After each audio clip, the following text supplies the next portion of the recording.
అధికారంలో లేనప్పుడు ఒక మాట, అధికారంలో ఉన్నప్పుడు ఒక మాట.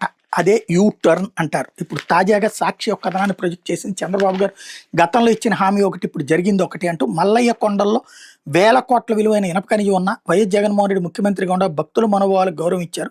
మైనింగ్ కంపెనీలు వీటి మీద దృష్టి పెట్టకుండా చర్యలు చేపట్టారు. అక్కడ ఉన్న మల్లికార్జున స్వామి ఆలయానికి జీర్ణోద్ధరణ పనులు కూడా చేశారు. భక్తులకు తాగునీరు, రహదారి సహా అనేక సౌకర్యాలు కూడా కల్పించారు. ఇప్పుడు చంద్రబాబు ప్రభుత్వం భక్తుల మనోభావాలతో చెలగమాటపడుతూ మైనింగ్కి సిద్ధమైపోయింది.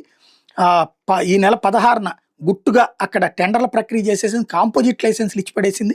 2006 నుంచి వ్యతిరేకిస్తున్నట్టు శివభక్తుల కారణంగా జగన్ ప్రభుత్వం ఆ నిర్ణయం తీసుకుంటే మైనింగ్ జరగనివ్వబోమని 2009లోనే చంద్రబాబు ప్రకటించారు. ఇప్పుడేం వేల కోట్ల విలువైన ఖనిజం మీద కన్ను వేసినటువంటి వాళ్ళకి ఐరన్ ఓర్ దోచుకోవడానికి ఈ పన్నాగం పన్నారన్నటువంటిది హైలైట్ చేసుకుంది. 1893లోని బ్రిటిష్ ప్రభుత్వం ఈ కొండల ప్రాంతాన్ని రిజర్వ్ ఫారెస్ట్గా ప్రకటించింది.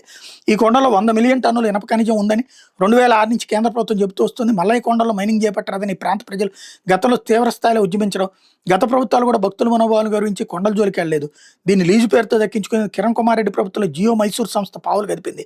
అప్పట్లో 89 సంస్థలు పోటీ పడినా కూడా జియో మైసూర్ సంస్థకి ఎక్స్‌ప్లోరేషన్ లైసెన్స్ మంజూరైంది. దీని మీద భక్తుల నుంచి తీవ్ర వ్యతిరేకత వచ్చింది. ఆ సంస్థ మొక్కుబడిగా పరిశీలన జరిపి ఆ తర్వాత చర్యలు నిలిపేసింది.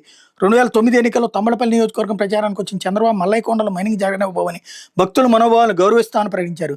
ఇప్పుడు దాన్ని విస్మరించి కొండలను గొలగొట్టేందుకు సిద్ధమయ్యారు. భక్తుల మనోభావాలను పక్కన పెట్టి వేల కోట్ల రూపాయల విలువైన ఇనుప ఖనిజాన్ని అనుకూల కంపెనీలకు దోచిపెట్టేందుకు చంద్రబాబు సర్కార్ సిద్ధమైంది. అనుకూల సంస్థలకు ముందుగా కాంపోజిట్ లైసెన్స్ మంజూరు చేసి ఆ తర్వాత మైనింగ్ లైసెన్స్ జారీ చేసేలా వ్యూహం పన్నినట్టు అర్థమవుతుంది. దీనికోసం గత ఏడాది నవంబర్ 20న మల్లయ్య కొండల సమూహంలోని సాధు కొండలు 900 హెక్టార్లు, శివపురం పరిధిలోని ఇదే కొండకు చెందిన 626 హెక్టార్లు, మొత్తం 3815 ఎకరాలు ఐరన్ ఓర్ కోసం పరిశోధనలు జరపడం, అంచనాలు వేసుకునేందుకు తొలి విడతలో కాంపోజిట్ లైసెన్స్ పొందేందుకు సంస్థల నుంచి బిడ్లను ఆహ్వానించింది. బిడ్ల స్వీకరణ జనవరి 16న ముగిసింది. టెండర్ల ఆహ్వానం, బిడ్ల స్వీకరణ మొత్తం అత్యంత గుట్టుగా సాగిపోయింది. బిడ్లు దాఖలు చేసిన సంస్థలు ఏవి అన్న విషయం కూడా రహస్యంగా ఉంచారన్నటువంటిది హైలైట్ చేశారు.